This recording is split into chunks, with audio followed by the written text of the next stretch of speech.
बिस्मिल्लाहिर्रहमानिर्रहीम अल्लाहुम्मा सल्ली अला मुहम्मद व अला आलि मुहम्मद व बारिक वसल्लिम वसल्लिम अलैहि। डियर स्टूडेंट्स, बेटा जी लेक्चर का टॉपिक है लिक्विड क्रिस्टल्स। तो देखें नाम के ऊपर ज़रा गौर करें, लिक्विड क्रिस्टल। लिक्विड्स में जो मॉलिक्यूल्स होते हैं वो रैंडमली फ्लो करते हैं, जबकि क्रिस्टल्स के अंदर जो मॉलिक्यूल्स होते हैं वो ऑर्डरली पोजीशन में फिक्स होते हैं। यानी दो बातें हो गई। तो फिर लिक्विड क्रिस्टल जो है वो क्या है? लिक्विड क्रिस्टल नंबर एक पे किसी सबस्टांस का नाम नहीं है, बल्कि किसी एक सबस्टांस की एक फिजिकल स्टेट का नाम है। लिक्विड क्रिस्टल क्या है? एक फिजिकल स्टेट है, ठीक हो गया ना जी, जो कि क्रिस्टलाइन सॉलिड स्टेट और लिक्विड स्टेट के दरमियान में पाई जाती है। एक बात। दूसरी ये कि तमाम सब्सटेंसेस में से कुछ केमिकल सब्सटेंसेस हैं जो कि लिक्विड क्रिस्टल जैसा फिजिकल स्टेट रखते हैं। तो देखिए, जब आप किसी चीज को मेल्ट करते हैं ना जी, तो वो एक खास टेम्परेचर पे जाके मेल्ट करती है। उस टेम्परेचर को कहते होते हैं मेल्टिंग पॉइंट या melting temperature, at which a substance in solid state melts to its liquid state. Note कर लेना ये आपने किताब में, ठीक है ना जी। Its liquid state and during melting temperature of substance remains constant until it all melts. यानी आप एक सॉलिड सब्सटेंस को गर्म कर रहे हैं, उसका टेम्परेचर बढ़ रहा है। अगर टेम्परेचर बढ़ते बढ़ते उसके मेल्टिंग टेम्परेचर के बराबर हो गया है तो वहां पे वो मेल्ट करना शुरू कर देगी, वो लिक्विड में तब्दील होना शुरू हो जाएगी। और जब तक वो सॉलिड स्टेट मुकम्मल तौर पर लिक्विड में तब्दील नहीं हो जाती, आप हीट करते जा रहे हैं लेकिन टेम्परेचर में इजाफा नहीं होगा। ऐसे टेम्परेचर को हम क्या कहते हैं? Melting temperature. ठीक हो गया जी। लेकिन फ्रेडरिक रेनिटाइजर, ये क्या लें, फ्रेडरिक रेनिटाइजर 1888 में जो है एक और प्रॉपर्टी ऑफ सब्सटेंस या मैटर को, या यूनिवर्सल प्रॉपर्टी ऑफ मैटर जो है उसको डिस्कवर करता है। किसके अंदर? सब्सटेंस है कोलेस्टेरॉल बेंजोएट, एक ऑर्गेनिक कंपाउंड। ये रूम टेम्परेचर पे क्रिस्टलाइन सॉलिड स्टेट में पाया जाता है। उसको उसने गर्म करना शुरू किया तो क्या होता है कि जैसे ही टेम्परेचर बढ़ते बढ़ते जब 145 डिग्री सेल्सियस पहुंचता है तो वो कोलेस्टेरॉल बेंजोएट जो है वो एक दूध या मिल्की लिक्विड में तब्दील हो जाता है। अच्छा जी।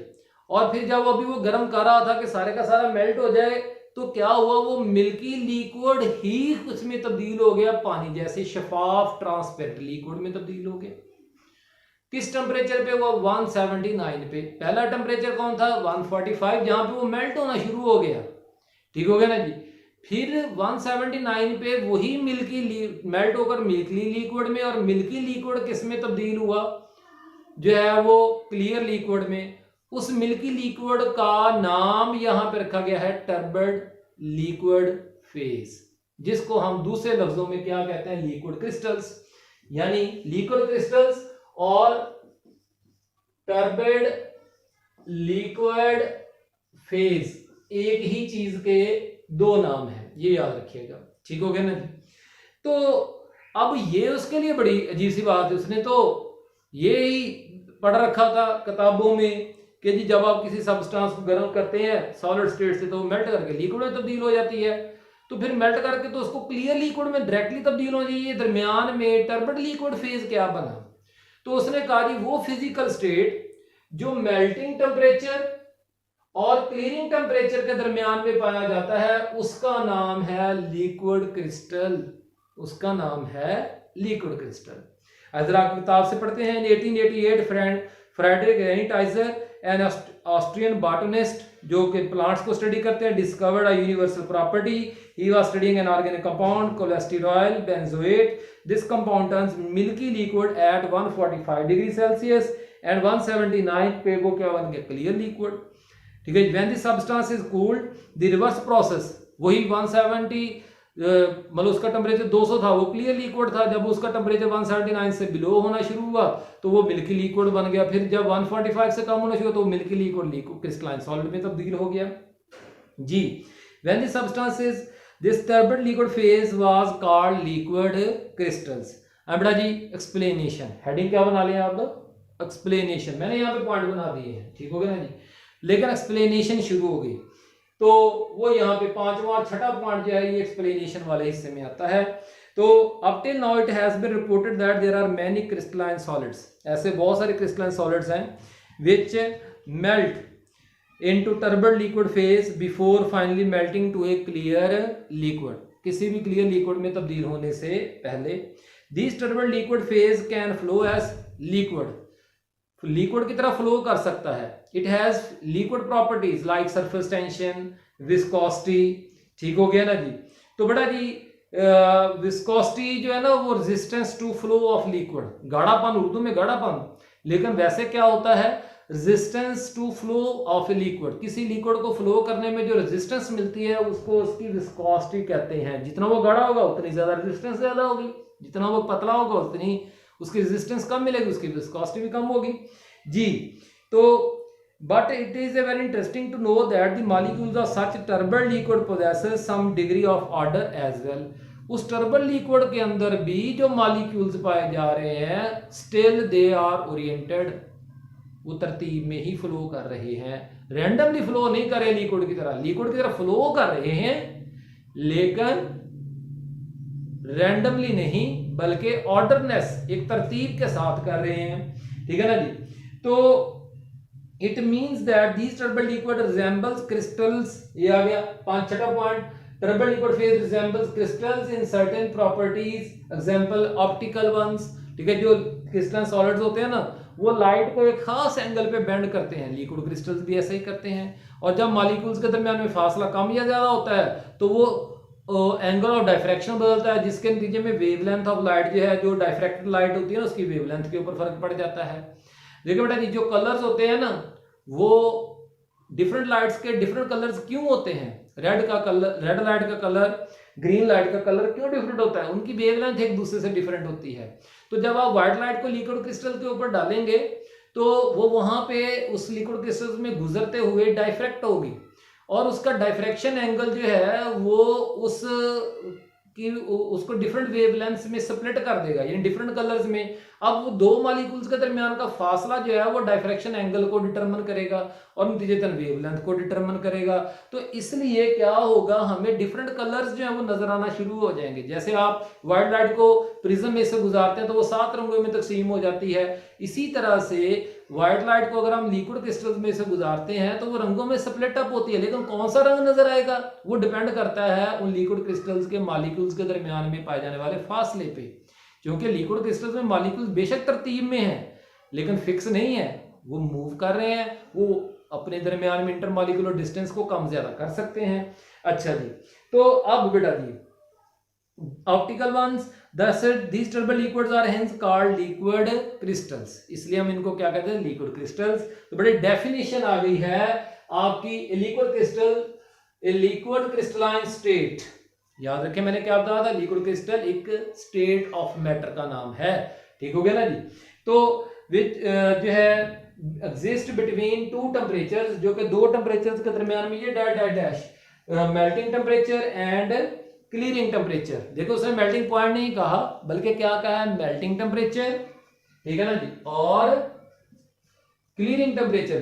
तो इसका मतलब है कि वो सब्सटेंसेस जो लिक्विड क्रिस्टलाइन स्टेट रखते हैं, लिक्विड क्रिस्टल जैसा स्टेट रखते हैं, उनका शार्प मेल्टिंग पॉइंट नहीं होता, ठीक हो गया ना जी, उनका मेल्टिंग टेम्परेचर होता है, मेल्टिंग पॉइंट नहीं होता। समझ आ गई बात। चलें जी अब आगे चलते हैं, टाइप्स आ गए, हेडिंग आप क्या बना लें, types of liquid crystal, definition के बाद वाले पैराग्राफ फ्रॉम 1888 जो है about 30 years ago liquid crystals were largely the watery curiosity research, तहकीक, ठीक हो गया जी, तहकीक लिख लें, curiosity mean, but now we have found a large number of applications uses। तो दो substances which make the liquid crystals are often composed of long rod like molecules, उनमें लंबे लंबे मॉलिक्यूल्स पाए जाते होते हैं, ठीक है ना जी। देखिए मिसाल के तौर पर जो है ऐसे लंबे लंबे मॉलिक्यूल्स जो है वो अगर लिक्विड क्रिस्टल्स में यूं फ्लो कर रहे हैं तो ऐसे हो सकता है लंबे लंबे साइज के, बड़े बड़े साइज के मॉलिक्यूल्स, हम उनको रॉड लाइक मॉलिक्यूल्स भी कह देते हैं, ठीक हो गया ना जी। तो oriented in random directions. In normal liquid phase में क्या होता है, मॉलिक्यूल्स रैंडमली तरतीब में होते हैं, जबकि liquid crystal phase they develop some ordering of molecules. तो depending upon the nature of ordering, किसकी बुनियाद पर, नेचर ऑफ ऑर्डरिंग की बुनियाद पर जो है हम लिक्विड क्रिस्टल्स को 3 कैटेगरीज में डिवाइड करते हैं। न्यूमेटिक, ये मैंने न्यूमेटिक ही बनाया है, ठीक है ना, ये एरो नहीं लगाना, ये एरो तो जस्ट शो कर रहा है कि वो इधर को फ्लो कर रहा है, ठीक हो गया ना जी। न्यूमेटिक और सिमेक्टिक, बेटा जी कौन आ गया अगला, सिमेक्टिक। रॉड लाइक मॉलिक्यूल्स यानी long chain molecules are present in 2 dimensions, वो 2 डायमेंशंस में मौजूद हों, अरेंज हों कुछ इस तरह से। देखें पहले सिर्फ y एक्सिस में थे, अब x और y दोनों डायमेंशन में वो मौजूद है, समझ आ रही है बात कि नहीं। और कोलेस्ट्रिक क्या जी, और दोनों में एक एक लेयर है, लेकिन इसमें एक लेयर में जो है वो न्यूमेटिक है, दूसरी लेयर में क्या है, सिमेक्टिक है। तो ऐसे जो लिक्विड क्रिस्टल्स हैं उनको हम क्या कह देते हैं, क्लोस्टेरिक जो है। तो बेटा जी क्लोस्टेरिक, क्लोस्टेरिक यहाँ पे ई आना है, ये मेरी गलती है, ये नहीं। तो 2 dimensional but in different layers. Rod-like molecules are present in 2 dimensionally in single layer. Rod-like molecules are present in 2 dimensions but in different layers. तो बड़ा जी users of liquid crystals, liquid crystals के यूजर्स किताब पे आ जाएं, किताब पे ही सारा है, मैंने सिर्फ उन पॉइंट्स के हेडिंग्स बना दिए हैं।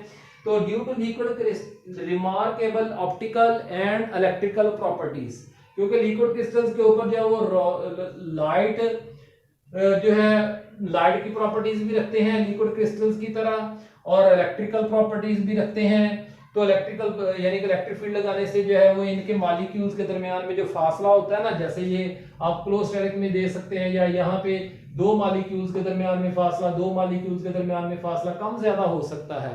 तो फिर ये डिफरेंट किस्म की प्रॉपर्टी शो करते हैं। Many organic compounds and find massive practical applications, बहुत ज्यादा। तो many organic compounds and biological tissues, हमारे जो बायोलॉजिकल टिश्यूज हैं लिविंग ऑर्गेनिजम्स के, प्लांट्स एनिमल्स के, तो वो लिक्विड क्रिस्टल्स की तरह बिहेव करते हैं। The unique properties of liquid crystals have intrigued, ठीक है ना जी, इंट्रिगर्ड, स्टिमुलेटेड, मोटिवेटेड जो है the scientist since their discovery nearly 100 years ago.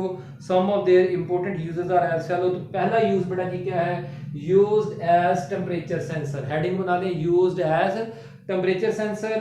तो like solid crystal, liquid crystals can diffract light, ये रोशनी को क्या कर सकते हैं, डाइफ्रैक्ट कर सकते हैं।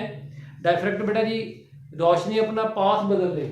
देखें हमने ये पढ़ा हुआ है कि जब ये इंसिडेंट लाइट है, ठीक है ना जी, ये इसका ओरिजिनल एंगल है, यहाँ पे ये इसका ओरिजिनल एंगल है, लेकिन जब यहाँ से इमर्ज हो तो इस तरह से चले जाए, या चले मैं इसको ऐसे कर देता हूँ। तो अब ये एंगल जो है वो देख लें कि ये थीटा आर है और ये थीटा आई है। तो ये जब लाइट एक मीडियम से दूसरे मीडियम में दाखिल होती है तो उसका पाथ से जो है ना वो अपना पाथ से उसका एंगल क्या हो जाता है, चेंज हो जाता है। तो इसलिए एक्चुअल एंगल ये होना चाहिए था, लेकिन असल में क्या आया, ये आया, ये एंगल नहीं आया। तो इसलिए जो है वो हम क्या कहते हैं कि डाइफ्रैक्शन, बेंडिंग, सॉरी इसको कहते हैं रेयरफैक्शन। क्या कहते हैं, रेयरफैक्शन। डाइफ्रैक्शन मैं लिखवा देता हूं आपको, पहले भी मैंने आपको पहले चैप्टर में लिखवाया हुआ है, bending of light rays at the margins of an object, किसी भी ऑब्जेक्ट के मार्जिन्स पे लाइट का बेंड करना डाइफ्रैक्शन कहलाता है। अच्छा जी, तो बेटा जी व्हेन वन ऑफ दी, ये शॉर्ट क्वेश्चन बहुत इंपॉर्टेंट है, ये पहला शॉर्ट क्वेश्चन है और बड़ा इंपॉर्टेंट है, ठीक है ना। Wavelength of white light is reflected from liquid crystals, it appears coloured. तो उस लाइट जो अपीयर हो रही है यहाँ पे जो है उसका कलर होगा, वो कलर डिपेंड करता है एंगल ऑफ डाइफ्रैक्शन पे या एंगल ऑफ रेयरफैक्शन पे, ठीक हो गया ना जी। तो as the temperature changes the distance between the layers, सारी बात है, टेम्परेचर चेंज करने से इंटरमॉलिक्यूलर डिस्टेंस बदलेगा, तो क्या हो जाएगा, लिक्विड क्रिस्टल का चेंज होगा, therefore the colour of the reflected light, और जो रिफ्लेक्टेड लाइट होगी उसका कलर भी क्या हो जाएगा, चेंज हो जाएगा। तो इस बुनियाद पर हम कह सकते हैं कि मसलन 25 पे हमें जो है वो लाइट ग्रीन नज़र आती है, 35 पे हमें जो है वो ऑरेंज नज़र आती है, और जो है वो 45 पे हमें जो है वो रेड नज़र आती है। तो हम कलर देख के ही टेम्परेचर बता सकते हैं कि अब इस जगह का एरिया जो है वो, अगर वहाँ पे लिक्विड क्रिस्टल मौजूद है तो वहाँ पे टेम्परेचर कितना होगा। तो इसलिए लिक्विड क्रिस्टल्स को टेम्परेचर सेंसर या थर्मोमीटर के तौर पर इस्तेमाल किया जाता है। लिक्विड क्रिस्टल नंबर 2 पे बढ़ाइए, हेडिंग क्या होगा नंबर का, to find the point of potential failure in circuit.